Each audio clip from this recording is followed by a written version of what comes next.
Hello, vicarious mercenaries, proxy ninjas, and pop culture PhDs. Welcome to the Rec Room. And of course, it is a Thursday, so therefore I can officially say Happy Friday's Eve yet again. One partial day away from the day before the weekend, so I don't know if that means a whole lot, but anyway, we're almost there. So, wow, today actually kind of feels like a Monday in a sense, given some of the flurry of things going on that I got to chat about for you tonight. But first things first, if you're new to the Rec Room, this is your virtual hangout for creative project updates, pop culture commentary, and deep dives into franchises that inspire any of the above. And it is a Turtles kind of Thursday. And it's a good thing that there's ninjas involved because I've got some ninja related news that I was like kind of on overload upon discovery today. So I'll get to that here in a second. So instead of the usual numbers kind of stuff, this is a little, I guess, cleanup activity going on. So we really had some technical issues last night, which I'm hoping are not a repeat. So what happened was essentially every platform kind of dumped our Warriors of Orochi 3 episode last night. So I had to use the Twitch one, which of course was fragmented.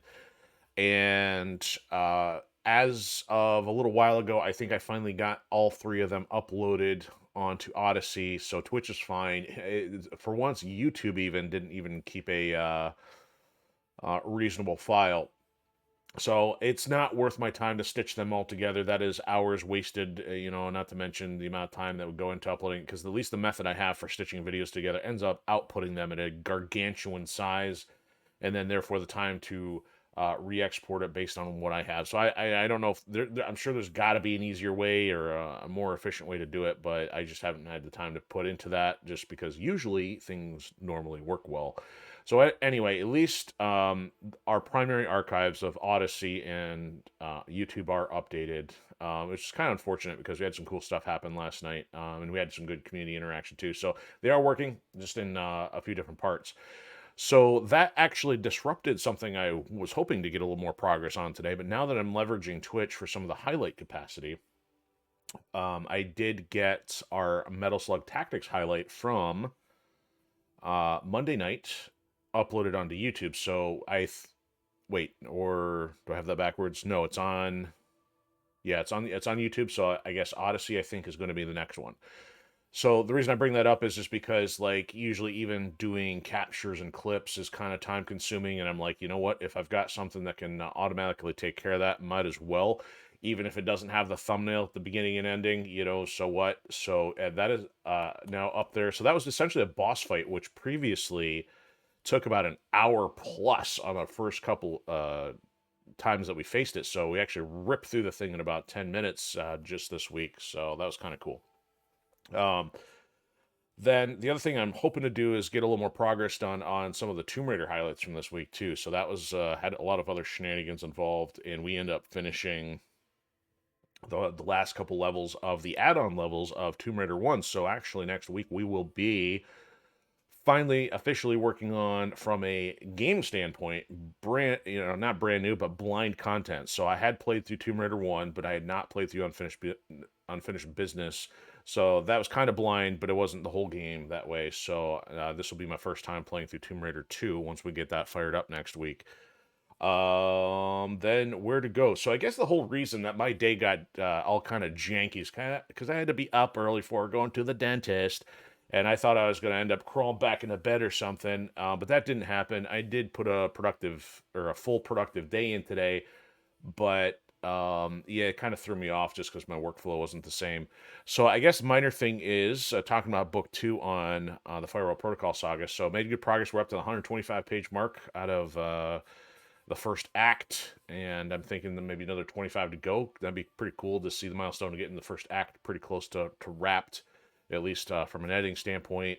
So if anything, I'm kind of speculating that book 2 might be about 4 acts. If so, that means the remaining 600 or so pages divided by 3, that's about 200 pages an act. That's crazy. So even what I'm noticing now with the current chunk of chapters, it's about 70,000 words. That means the first act alone is almost enough to stand alone as a novel. So for those of you who don't know on the writing side, I guess a novel is determined in length by being between 80 to 120,000 words. So it's just underneath the minimum threshold to be a novel.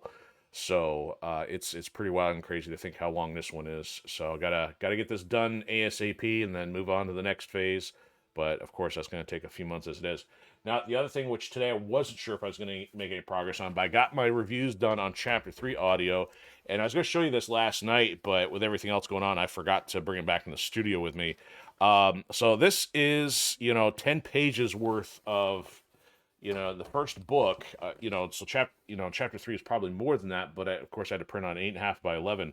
Now, this was stuff that got released, about a year plus ago, and it got released over 3 months, and now I'm trying to take that amount of work and do it in one, but, I'm trying to do so without rebuilding. So not only did I have to, print the modern content out, I actually had to go find my old printout, uh, take everything that's broken into chunks and use the same markers, because if I didn't, the way I have all my timelines staggered, it'd be nigh impossible to figure out where random pieces are supposed to go.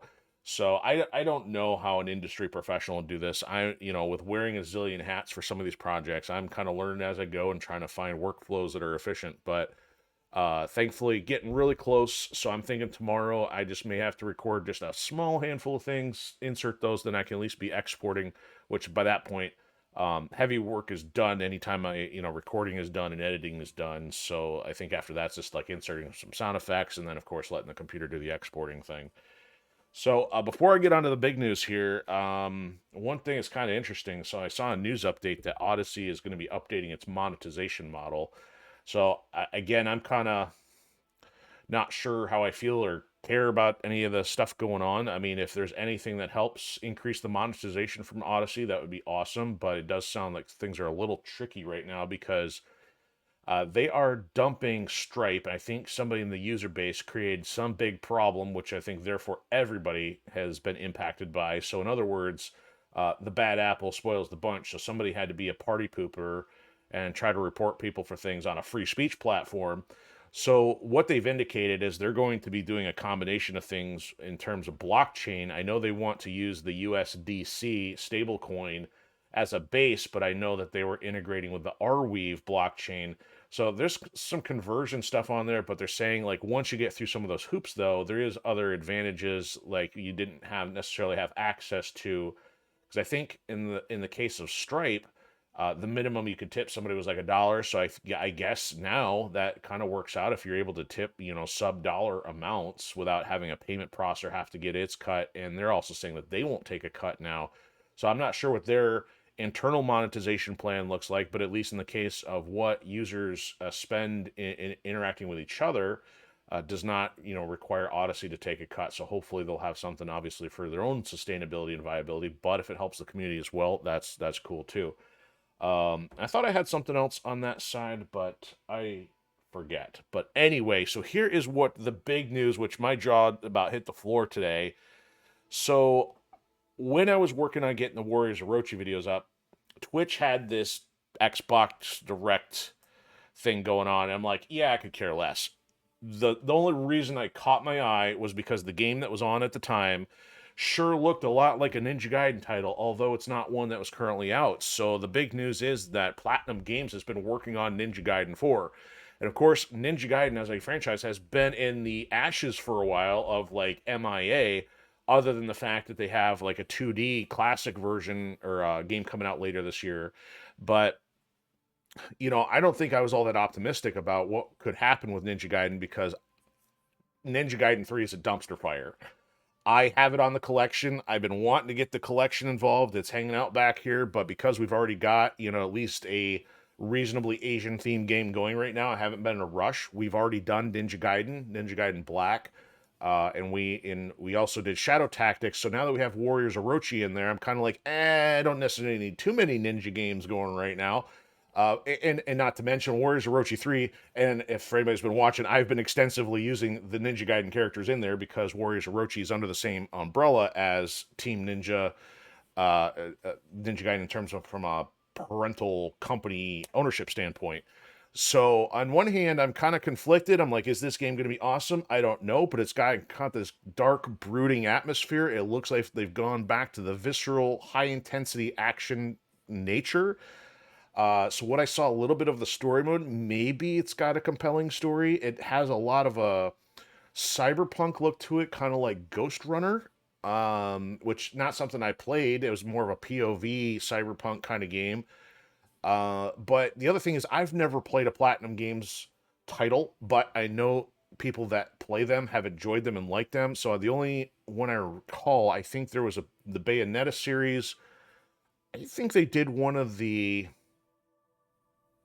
Devil May Cry games. So it's a natural fit, you know, and I don't think it can be much worse than Team Ninja's internal team that did Ninja Gaiden 3. So I'm cautiously optimistic, to use that phrase.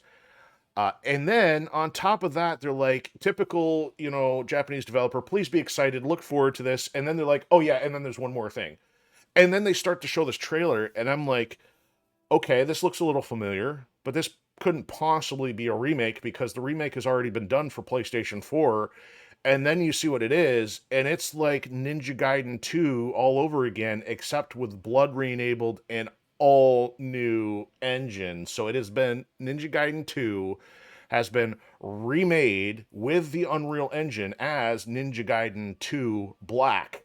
So Ninja Gaiden Black itself was, of course, the add-on to the first one, and that was on the Xbox side. Everything else following that has been Ninja Gaiden plus its numeric title plus Sigma, which has been on the PlayStation side, and those have typically been a mixed bag because, on one hand, they've added new content, but on the difficulty side, they've nerfed things. On the visual side, they have nerfed things. So while the Ninja Gaiden 2 Sigma has been one of my favorite titles, I have recognized that it's not been nearly as visceral, because instead of the crazy blood and gore, they essentially substituted all that for wispy, ethereal clouds because of some censorship reason. Now, that alone was not necessarily the reason why it was a lesser title, but when Ninja Gaiden 2 came out, it's just the animations and the things that went into making that were so heavily stylized. They were, you know, just a new nuance unto themselves, and that got removed. So therefore, you got essentially a master collection with this mixed bag of a remake. Now, I'm partially happy with it because it's got some of my favorite characters as playable, which you didn't normally have. So here's what's really cool. Ninja Gaiden 2 Black, on top of being completely rebuilt, has all that extra content, but is re-enabling those other features. Now, because I still see things that are reminiscent of the Sigma title, I'm not sure if the difficulty is still reminiscent of Sigma as well, or it, because you would think if you're truly trying to capture both sides of that, you would want to have a mode which is your original version in terms of all your bosses, and then you'd want to have the follow-up. But at the same time, that might prove difficult from a development standpoint. So if I think they've kind of picked, hey, we're going to go with the Sigma path, but we're going to re-enable the features. But so what if you can't really go back? Because I did notice that Hayabusa had like the single shotgun, whereas in the original game he had like a Gatling gun, which was far less effective. So I think they are still going with the polished elements, and we'll see how the difficulty plays out. But I at first thought that was getting announced for fall as well, but then I had to do some digging, and I'm like, oh my goodness, it's actually already out. So if you can understand, my reaction is essentially, holy shnikes!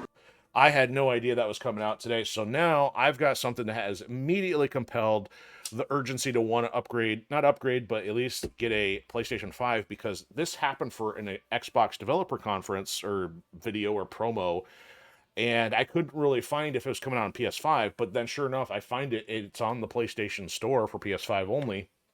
So I guess I'm excited because it's not just a texture upgrade. They've tweaked the physics. The lighting is totally different. So I don't know if they've revamped the character models, but the character models look radically different, like in an improved way. But beyond that, as far as combat and animations, I think they look the same.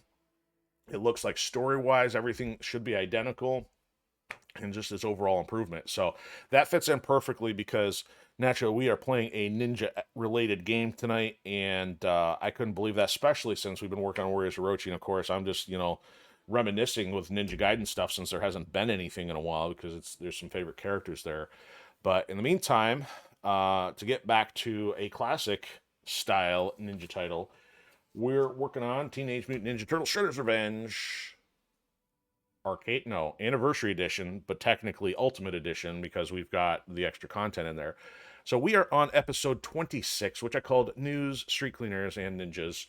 And we have been pretty much exclusively working on survival mode because we have finished a complete story playthrough with every character that's available. And me being the OCD completionist, trying to get us all of the costumes unlocked. And of course, that means getting every character essentially to level 10. And that is also becoming quite the grind, much like our Metal Slug progress. So I think tonight we're likely to do some April and Casey and maybe a couple of the Turtles. But essentially, we've got a lot of characters that are at level 7. We have a few that are level 8 now. But the margin is increasing like a good RPG would do. So I don't know how many playthroughs we got left, but it's essentially keep going until it's done. But we can have some fun on the way. So let me get you some actual audio that I'm hopefully done yakking now. Barring the usual. Teenage Mutant Ninja Turtles! Shredder's Revenge. Let's kick some shell! Alright, so per usual, status check here. So Leo was one of the first ones we got to 8, and he's probably one of the furthest along there. Mikey got rolled over, but not very effectively. Splinter managed to get there, but we failed with somebody else down here. Karai. Karai was the one that did not do so hot, so we'll come back to Karai. Thankfully, Mondo's done because he's, you know, complicated. Let's just put it that way. Yeah, I mean, he's not complicated in a playstyle sense, but I'm finding there's some nuance I keep struggling with anytime we get on Shredder and things like that. Both Usagi and Gecko, and I guess even Splinter, have been some of the hardest ones for me to rack up the playthroughs with without feeling like I'm getting punked compared to some of the other characters. So I think the priority tonight will probably be Raph and Donnie, probably April and Casey, and it looks like Casey's the lowest. Yeah, so we're going to start with Casey and see if we can make some progress there. Select your hero. Let's bust some crime. Let's bust some crime. So where have we left off with this guy? I have no idea. I mean, I want to say, like, they call me Mellow Yellow, but it's more of like they call me Tangerine, except it's a little not even saturated for Tangerine, so I don't know what to say for that. But at this point, since we've completed Shredder with everybody, we just start the first one to hopefully get as many crystals in easiest fashion as possible, because with each stage that... I can't believe this, we have a disconnect.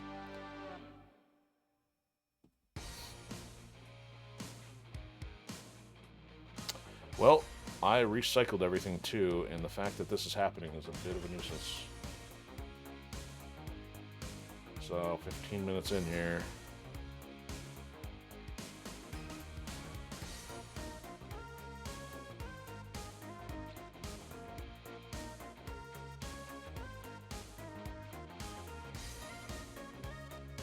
And there goes YouTube as well. Well, that's an absolute bust. I'm going to stop this and restart everything because I'm not going to just